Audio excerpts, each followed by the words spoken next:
aqui na pergunta da Vera, que a região ali de Porto Alegre, a região metropolitana de Porto Alegre, é que mais preocupa, que tem esses dados mais elevados. Mas um mapa divulgado pelo seu próprio governo no dia 17 de julho, agora semana passada, apontou que 90% das regiões do estado, com exceção da região de Pelotas, que o senhor conhece muito bem, e de Bagé, não estão, só essas duas regiões não estão com bandeira vermelha. Bandeira vermelha é alto risco, né, de contaminação pelo coronavírus. Essas duas regiões estão com a bandeira amarela, que é risco médio. 90% das bandeira regiões... Bandeira laranja, Adriana, só a bandeira laranja que é o risco médio, a bandeira amarela é que é a bandeira que é menor bandeira... risco, na verdade. Tá. Essas duas regiões só, então, Pelotas e Bagé.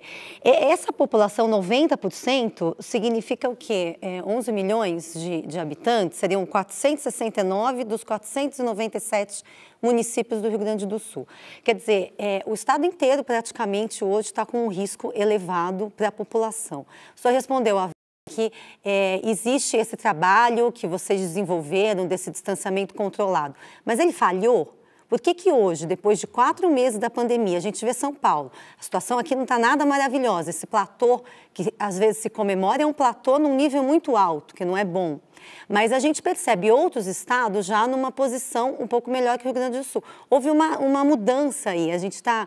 Lá parece que agora, quando deveria estar melhorando, está piorando. Então alguma coisa na sua política deu errado, né? Não, absolutamente, Adriana. Bom, em primeiro lugar...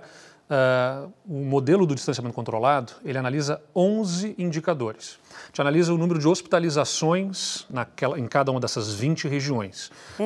Analisamos o número de hospitalizações por síndromes respiratórias agudas graves. Estão crescendo, todas? Analisamos, não exatamente. Nessa mesma mapa, número de internados em UTI, por exemplo, aumentou 17%. Quando você observa, sim, mas você tem isso para o estado e você analisa cada uma das regiões. Hoje mesmo o Comitê de Crise, quando analisamos os recursos apresentados pelas regiões, trazendo outros dados, informações e considerações, houve o atendimento aos recursos de 10 regiões. No final das contas, nós temos hoje a maior parte do estado com bandeira laranja, mas a maior parte da população nas regiões de bandeira vermelha.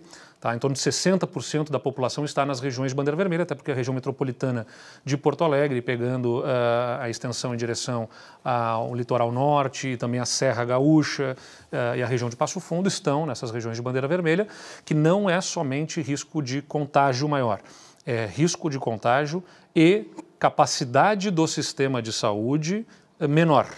Ou seja, o que a gente observou é o seguinte, a região de Porto Alegre, por exemplo, passou maio estabilizado.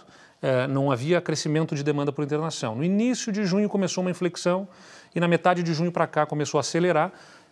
No final de junho se impôs restrições, começou a atenuar, suavizar, mas continua crescendo na região de Porto Alegre. As outras regiões a gente não observa isso. Várias regiões, como a própria região de Pelotas, a região de Santa Maria, a região de Uruguaiana, outras tantas regiões que pode se observar nesse mapa, elas têm demanda por internação de certa forma estabilizado. Então se concentra especialmente na região de Porto Alegre. Só que, como nós analisamos 11 indicadores, o mapa gerado apontou risco mais elevado, mas quando você mergulha, vamos dizer, nos dados, nas informações, a gente observa que essas outras regiões que tinham até apontado em vermelho, elas têm informações que mostram certa estabilização. Então, e é importante comparar com outros estados, como você fez aqui, mas olhando as informações. O Rio Grande do Sul tem 11 óbitos para cada 100 mil habitantes. São Paulo tem mais de 40. O Rio de Janeiro, mais de 70 óbitos para cada 100 mil habitantes. Então, não dá para comparar o que aconteceu lá nesses estados, ou aqui, né, nesses estados, e o que acontece lá no Rio Grande do Sul, que é uma situação de ter piorado em relação a nós mesmos. E por que isso aconteceu, governador? Porque Só não explicou ainda. Era esperado entre os estados, não é só o Rio Grande do Sul, são os estados do sul do Brasil, Santa Catarina, Paraná, né? Minas Gerais, que também tinha uma situação melhor, os estados da região centro-oeste. Havia essa expectativa, especialmente quando a gente analisa, a gente não tem histórico do Covid para comparar, mas a gente tem histórico das outras síndromes respiratórias que tem justamente na 27ª semana epidemiológica, que é a primeira semana do mês de julho, o período, a semana de maior incidência de internações por síndromes respiratórias. Então, quando as pessoas estão mais até pelo frio em ambientes fechados. Então, aquele relaxamento que se fez de restrições no passado não foi responsável pelo agravamento agora. Ele foi o que nos fez ter menos restrições quando era possível ter menos restrições, para que nós chegássemos aqui e pudéssemos pedir à população, bom, agora chegou a hora de nós termos um distanciamento mais rigoroso, com regras mais restritivas. Certo.